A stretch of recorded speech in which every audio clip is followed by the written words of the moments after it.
नमस्कार सभी भाई बहनों को मेरा, और मैं हूं आज कुरुक्षेत्र के ज्योतिसर तीर्थ पर। तो भाई कुरुक्षेत्र का ज्योतिसर तीर्थ जितना ही पवित्र है, जितने ही इसका इतिहास पुराना है, उतना ही इन टीचरों का इतिहास पुराना हो गया है। क्या सरकार जो है इनकी तरफ कोई ध्यान नहीं दे रही है?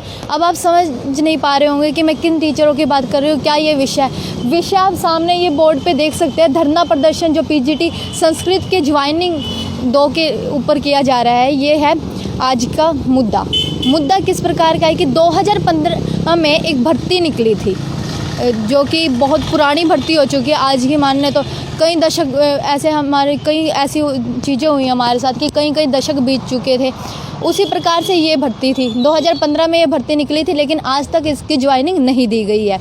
तो भाई यहाँ पर कुछ हमारे साथी हैं, बड़े भाई हैं मेरे, ये बताएंगे कि एक्चुअली मुद्दा है क्या।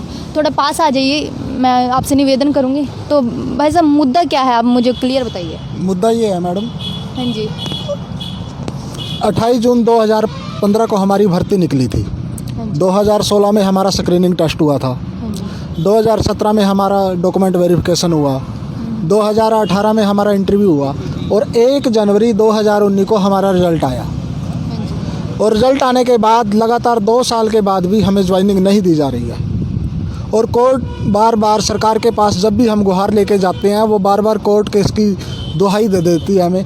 लेकिन मैं सरकार से एक ही बात पूछना चाहता हूँ, क्या इन 2 सालों में कभी आप सीएम लगा के, अपनी एप्लीकेशन लगा के कोर्ट में गए हो भाई इन बच्चों को ज्वाइनिंग देनी है, और जो बच्चे स्कूल में पढ़ रहे हैं वो सफ़र कर रहे हैं? एक बार भी सरकार ने हमारा दिल से साथ नहीं दिया। मैं आपको रोकूंगी। तो भाई वैसे गीता जयंती समारोह यहाँ पर कुरुक्षेत्र में एक बहुत बड़ा इंटरनेशनल समारोह मनाया जाता है। उस पर संस्कृत के श्लोक का उच्चारण किया जाता है और बहुत ही अच्छी मात्रा में वहाँ पर 8,000 की संख्या में या 11,000 की संख्या में छात्र आते हैं। अगर ये संस्कृत टीचर नहीं होंगे तो श्लोकों का उच्चारण कौन करेगा?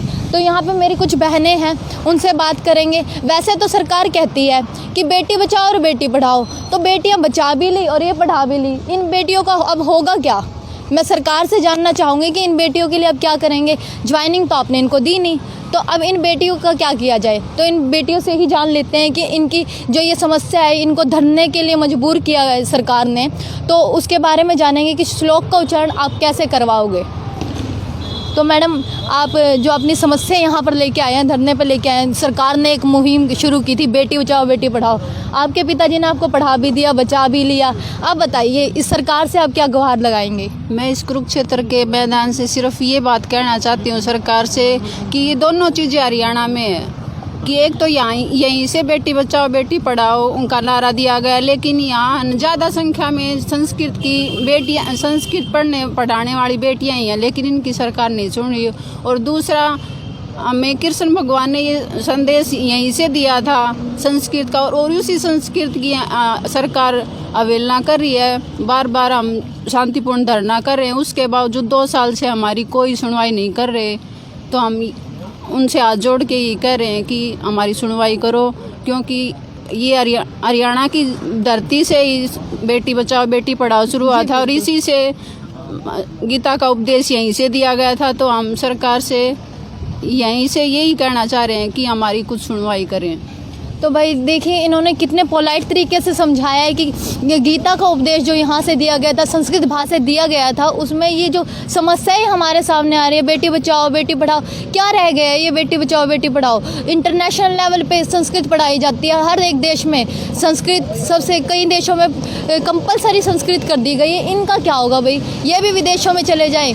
वैसे तो सरकार कहती है कि यहाँ के जो डॉक्टर्स हैं पढ़ाई यहाँ पे करते हैं और विदेशों में जाके अपनी सर्विसेज देंगे, तो क्यों ना दे भाई? यहाँ तो कुछ इन बेचारों का हो नहीं सकता। तो इन बेटियों की क्या समस्या है ये आप सभी को पता लग गया है। बड़ी दूर दूर से ये सभी बहनें आई हुई है, कोई हिसार से, कोई चरखी दादरी से, बहुत से लोगों ने आना था, लेकिन मौसम की खराबी की वजह से बहुत से लोग पहुँच नहीं पाए हैं यहाँ पर। तो इनकी पूर्ण समस्या का आप लोग जितना जल्दी हो सके समाधान कीजिए सरकार से, मेरी भी यही अपील रहेगी, ताकि लोग अपनी बेटियों को और भी बचाएं और भी पढ़ाएं। तो पूर्ण मामला आप लोगों के बिल्कुल सामने है। तो तीसरा प्रश्न मैं इन सभी से करना चाहूँगी कि अगर इस समस्या में जैसे समाधान होता है तो क्या जैसे ये मतलब लंबे समय तक ये आरक्षण चलेगा या फिर यहाँ पर इसको धरने को बंद कर दिया जाएगा अगर इस समस्या का समाधान नहीं हुआ तो?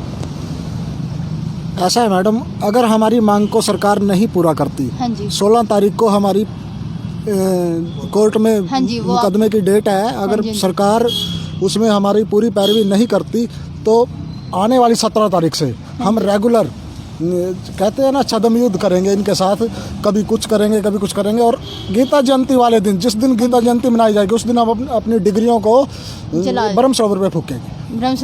बिल्कुल। देखिए कितनी बड़ी समस्या आ गई है कि अपनी डिग्रियों को, क्योंकि कोई भी नेता है वो अपने पद से इस्तीफा देने को भी तैयार नहीं होते। ये इतनी मेहनत की हुई है, कई कई सालों की मेहनत होती है कि डिग्रियां पाना ये नहीं है, क्योंकि नेताओं को क्या पता डिग्रियों के बारे में।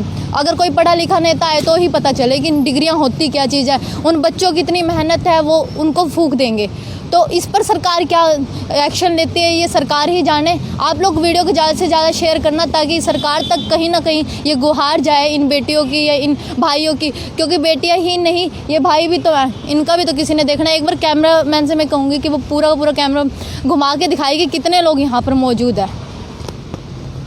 तो यहाँ पर मौजूद सभी साथी मतलब जब यहाँ पे बैठे हुए इतनी ठंड में, कोई अपने घर से अपनी रजाई से बाहर निकल के खुश नहीं है और ये लोग यहाँ पर बैठे हुए हैं। तो जो अभी 16 दिसंबर आने वाली है उनमें कोर्ट क्या फ़ैसला करता है उसके बावजूद ही सब कुछ पता चलेगा। अभी गीता जयंती समारोह होने वाला, करोड़ों रुपए खर्च किया जाएगा, तो इन लोगों के लिए क्या किया जा सकता है सरकार, ये मुझे बताए।